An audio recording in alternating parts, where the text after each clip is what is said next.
दोस्तों स्वागत है मेरे चैनल शेयर बाज़ार में।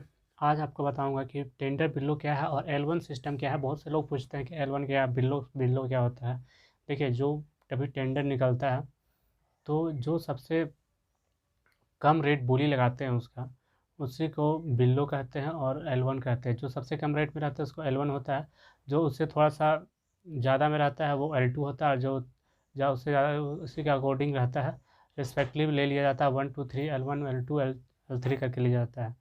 कभी कभी क्या होता है कि इसमें अगर आप मान लीजिए L1 है और काम नहीं कर रहे हैं तो L2 को काम चला जाएगा, और L2 वाले में छोड़ दिया तो L3 को चला जाएगा। लास्ट 3 तक जाता है, उसके बाद फिर छोड़ दिया तो वो फिर से रीटेंडरिंग हो जाता है। कहीं कहीं भी डिपार्टमेंट में है, अगर L1 ने छोड़ दिया तो उसे फिर से रीटेंडरिंग किया जाता है। फिर रीटेंडरिंग करने के बाद आप रीटेंडरिंग फिर से उसमें सबमिट करना, टेंडर सबमिट करना पड़ेगा। अब L1 डालने से क्या होता है कि L1 डाल अगर आप शेड्यूल रेट पे रहिएगा, जैसे जितना का रेट है उतना ही रेट डालिएगा, तो आपको सिक्योरिटी मनी जो होता है वो बहुत माइनर या बहुत कम लगता है। लेकिन आप जितना बिलो जाते जाइएगा उतना उस हिसाब से ज़्यादा टेंडर का रेट उसमें लगेगा, और उसमें बहुत काफ़ी आपसे हाई सिक्योरिटी का ले दिया जाएगा। क्योंकि जो भी होता है उसमें रेट बढ़ता जाएगा, परसेंटेज रेट होगा उसे ले दिया जाएगा। क्योंकि जो बिलो रहेगा उसमें डिपार्टमेंट जानते हैं कि ज़्यादा चांसेस है कि ये छोड़ के चला जा सकता है या कुछ भी कर सकता है, तो वो रिस्क ना लेते हुए आपसे सिक्योरिटी ज़्यादा लेते हैं। और कहीं देखा जाए तो ये सिक्योरिटी लेना भी सही है, क्योंकि अगर डिपार्टमेंट में अगर सिक्योरिटी ना ले उस हिसाब से, तो ठेकेदार जो है ज़्यादा से ज़्यादा बिल्लो चले जाएंगे और आप खुद का लॉस लगा लेंगे। क्योंकि आज एक ठेकेदार डालेगा बिल्लो, फिर वो सबक सीख जाने के बाद छोड़ देगा, लेकिन फिर कुछ नया ठेकेदार आ जाएंगे। क्योंकि हर दिन देखिएगा तो एक डिपार्टमेंट में कम से कम 1000 रजिस्ट्रेशन होता है हर दिन।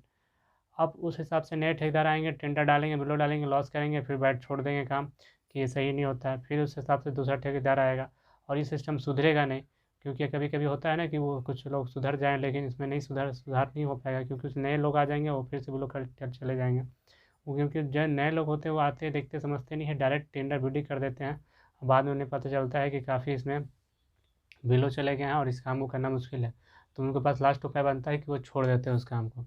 और छोड़ देने के बाद क्या होता है कि उस टेंडर को फिर से रीटेंडरिंग किया जाता है। रीटेंडरिंग में काफ़ी खर्चा होता है, उसे फिर से पेपर में पब्लिश किया जाता है। उसका अलाइनमेंट साइज स्टडी किया जाता है कि क्या इसमें करंट है, क्या क्या ऐसा ये है। उसके बाद फिर से उससे अप्लाई किया जाता है। तो इसमें डिपार्टमेंट को खर्चा होता है, टाइम लगता है, प्लस वो जो टेंडर के पैसा मिला हुआ है उसका भी रखा हुआ जो रहता है, उसमें भी बहुत सारे प्रॉब्लम्स आते हैं। इसलिए डिपार्टमेंट को भी इससे ज़्यादा खर्चा लगता है। वो और वो खर्चा जो होता है वो आपके पैसे से वसूलता है। इसलिए इस सबको देख के ये सिस्टम बनाया गया है।